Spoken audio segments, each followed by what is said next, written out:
So I've been living with the RS3 for 9,000 miles now, so I thought I'd grab this camera, give you a quick look around. So here it is, the first edition version of the Audi RS3. So first edition sits just below Vorsprung. Vorsprung is the very top spec, but this is still a very, very tasty specification that adds £6,000 to the price, taking it all the way up to £60,000. Basic mechanical spec is the same, of course, 2.5 litre, 5-cylinder turbo engine, 7-speed dual clutch gearbox, quattro all-wheel drive, this time with a torque splitter system, which we'll talk about in a minute. Some of the key stuff with the first edition are the matte black 19-inch alloy wheels. We've also got matrix beam LED headlights. I'll show you there, very cool. And we've got the panoramic sunroof. Also got a sports exhaust, and you can see some of this gloss black detailing as well. I don't like some of that, I think it looks quite tacky. It looks better at the front, but that's the sports exhaust as well, which gives it a fuller voice for the 5-cylinder soundtrack. If we just have a look inside, a quick overall look at first. It'll stop beeping in a second, hopefully. And if you want to pause it at any time, of course you can. There's the spec sheet, so just check I haven't forgotten anything. Red brake calipers, but that gives you all the basic details of what's going on here. And if I just jump inside, I'll just give it a quick rev. I'll just turn that up for you. You can see that rev counter actually goes backwards, which I don't like.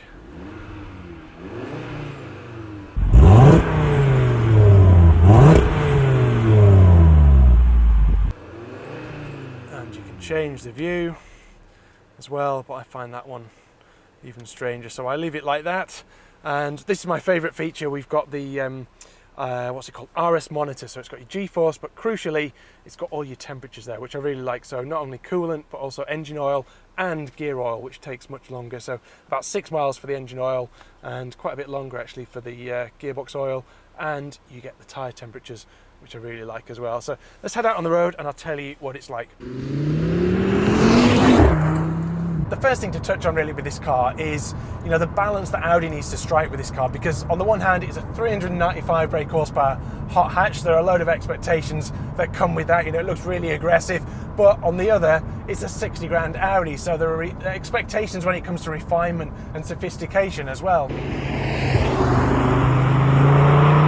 Now, I've driven this car up and down motorways, I've done the school run in it, and I have enjoyed daily driving it actually. It's on the adaptive dampers, so it's nice and supple, especially up at speed. Around town a little bit tough maybe, but far from intolerable. And you know, it works really well. Wind noise is down. This engine is sort of quite cultured, and you know, the exhaust note isn't too loud even on the sports exhaust. I know some people would maybe like a louder exhaust, but I think for me, I get a bit embarrassed with the loud exhaust. I think it strikes a nice balance for me.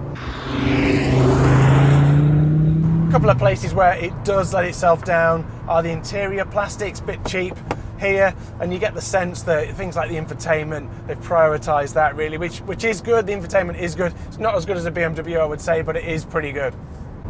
Now, in terms of the performance side of things, I think it's useful to kind of rewind to when I first got this car. You know, I've done 9,000 miles. When I first got it, I think it was February, still quite damp. And one of the first things I noticed was how pointy it is on the front. So they have dialed in some extra camber on this car. So the front wheels are sort of tilted in a little bit more. It's only 1 degree, but you know, it does tilt the wheels in. And you really feel that in the turn-in.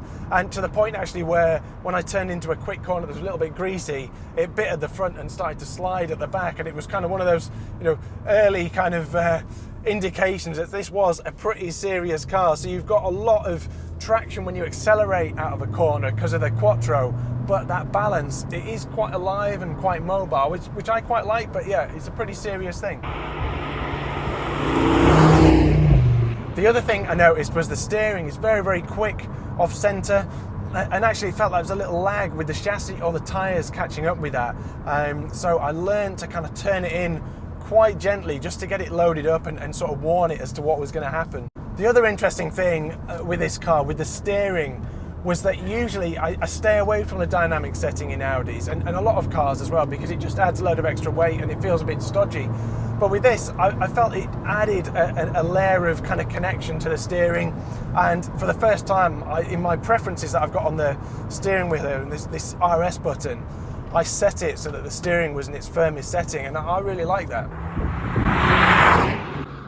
The other thing to talk about is the powertrain. I love that Audi has stuck with a 5-cylinder turbo engine that has a lineage all the way back to the Quattro rally cars in the 1980s, especially when everyone else has gone 2-litre, 4-cylinder turbo, very predictable. So it's a very, very unique engine. We've also got the dual clutch transmission as well, 7-speed dual clutch transmission. I think in a lot of ways it works really well. It's certainly very effective. It's certainly an extremely fast car. It is not the most responsive engine though. It does take a little while to get into its stride. So we're just in a slow corner here. I'm going to leave it in third. And what are we at now? We are at, and this back to front rev counter that always gets me 2,000 RPM. 3, so it needs about 3.2 or something to get going, and then it does really get going and hit, but it's not the most responsive engine. It's very tuneful, it's very sophisticated, it really hits when you get going, and that's great, but it does take a little bit to get going.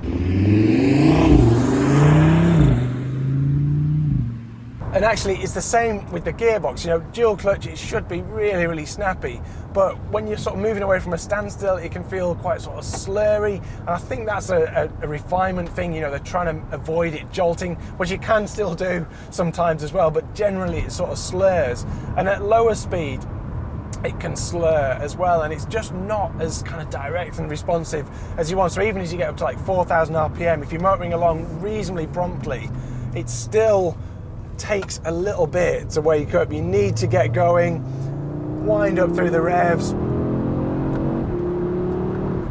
Yeah, pretty quick, but not sensationally quick. But I think once you really get to the top of the rev range, everything comes together and it is exciting. But yeah, I'd prefer a little bit more of a direct response for this powertrain, as good as it is. Now, one of the key things with this car is the torque splitter, RS torque splitter. So instead of having like an old Haldex system, which took an age to wake up in terms of sending power to the back, this is really, really quick. Effectively, instead of having like an LSD or something on the back axle, you've got 2 clutch packs that are metering out power to each drive shaft on the back, and it is very effective.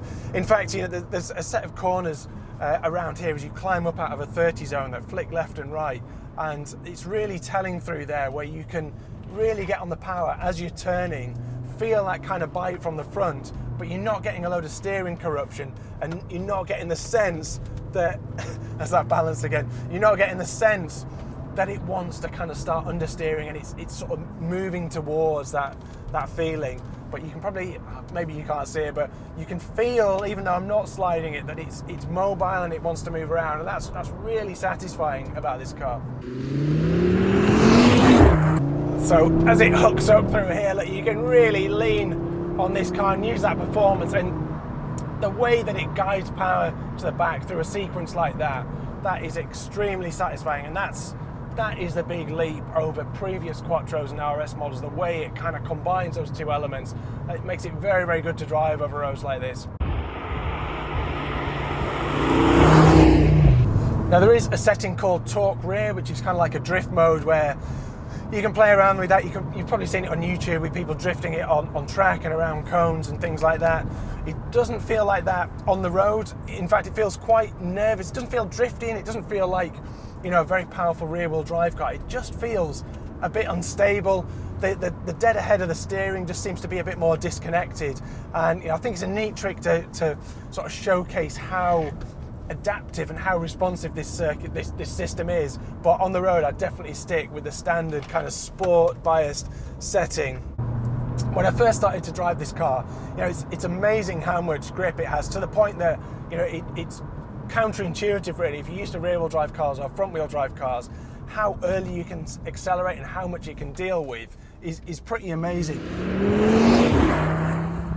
I actually prefer to drive it more like a conventional car, not kind of lay into that quite so much, but the way you can, you know, manipulate its balance, it's got that front end bite, it will move, and the way you can combine that kind of adjustability with really strong traction and grip is pretty astonishing.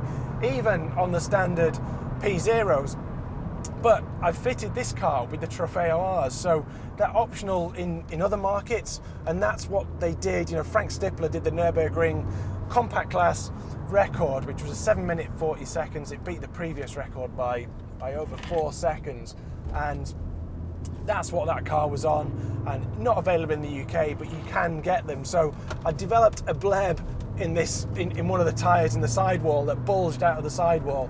So I had a word with Pirelli, and I managed to get 4 Trofeo Rs into the country to test, and they are absolutely incredible. Actually, they really kind of snap this car alive. You can really carry so much speed. All the mechanical grip, the detail, and the way you carve in is astonishing with these tyres.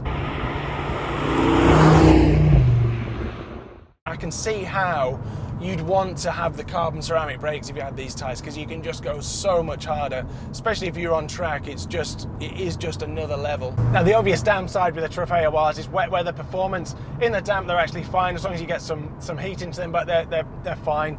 The problem is standing water, and there is some extra road noise. So not all the time, but you do notice a kind of almost sloshing through water sound on very dry, slick tarmac. So you've got to remember those sort of things. They're obviously not as rounded. The P0, regular P0, is a better tyre for all-round use, and probably in a lot of ways complements the kind of usability of a quattro drivetrain. So I've done 9,000 miles with this car. I've done everything with it. I've done the school run, I've been on holiday with the family, I've gone on motorways, I've gone on B roads. It's a really good all-rounder, and the stretch of this car, I think, is really impressive, and what you expect of a 60 grand Audi. So I think, you know, particularly the performance side of it, how they've stepped up there, and the agility of this car is definitely really impressive.